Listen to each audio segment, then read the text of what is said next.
Bonjour, je m'appelle Géraud, et aujourd'hui je suis ici pour vous présenter le nouveau siphon Béar. Un outil indispensable pour tous les amateurs de cuisine qui veulent aller plus loin. Avec lui, vous pouvez préparer un certain nombre de mousses et de textures, avec toutes sortes d'ingrédients et même s'il réunit tous les avantages et des matériaux de haute qualité. Il est essentiel de suivre quelques étapes et exigences minimales en ce qui concerne leur conservation et nettoyage pour que vous puissiez durer le plus longtemps possible. Dans cette vidéo, j'expliquerai comment elle est utilisée et comment démonter complètement chaque pièce séparément et comment la conserver en dehors de quelques règles de manipulation de base, puisque nous allons utiliser des chars à haute pression. Donc, si vous voulez le voir, restez avec moi quelques minutes.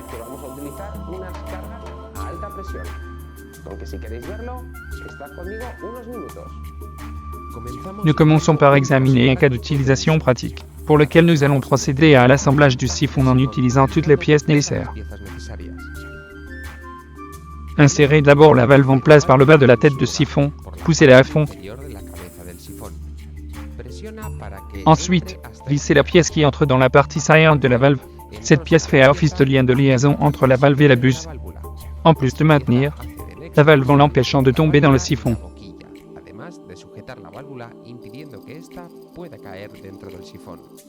Ensuite, vissez la buse que vous allez utiliser. Enfin, placez le joint à l'intérieur de la tête de siphon. Assurez-vous qu'il s'adapte parfaitement, car cette pièce est indispensable pour maintenir la pression.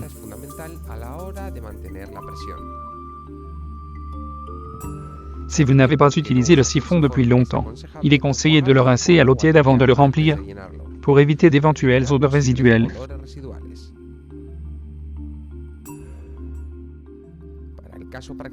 Pour le cas pratique, où nous allons préparer une simple chantilly, 300 ml de crème liquide et 100 g de sucre glace sont utilisés. Lors de l'ajout de sucre directement dans la bouteille de siphon, il est essentiel que ce soit du glaçage de sucre en poudre, du grain de sucre non dissous pour obstruer la sortie, ou empêcher la valve de se fermer, provoquant une fuite incontrôlable du gaz ou du mélange. Une autre information très importante est de ne pas remplir plus des 3/5 de la bouteille de siphon, car il faut laisser suffisamment d'espace pour le gaz et pour mélanger les ingrédients. Une fois que vous avez rempli le siphon, vissez la tête et secouez à la verticale et vers le bas 5 à 10 fois. Insérez ensuite un chargeur d'oxyde nitre dans le support du chargeur. Vissez-le jusqu'à ce que le contenu du chargeur soit libéré et vous entendrez un sifflement. C'est le gaz qui est entré dans la bouteille de siphon.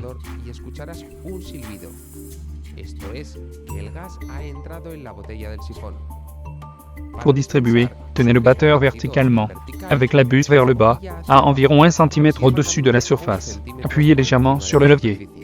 Si la crème fouettée, la mousse ou la mousse n'est pas assez ferme, secouez encore 1 ou 2 fois.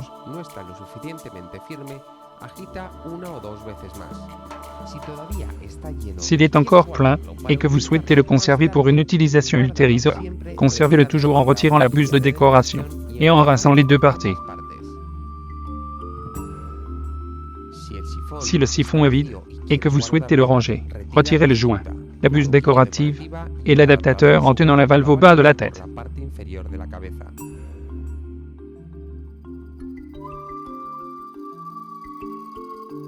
Nettoyez chaque composant individuellement, avec un détergent doux et une brosse.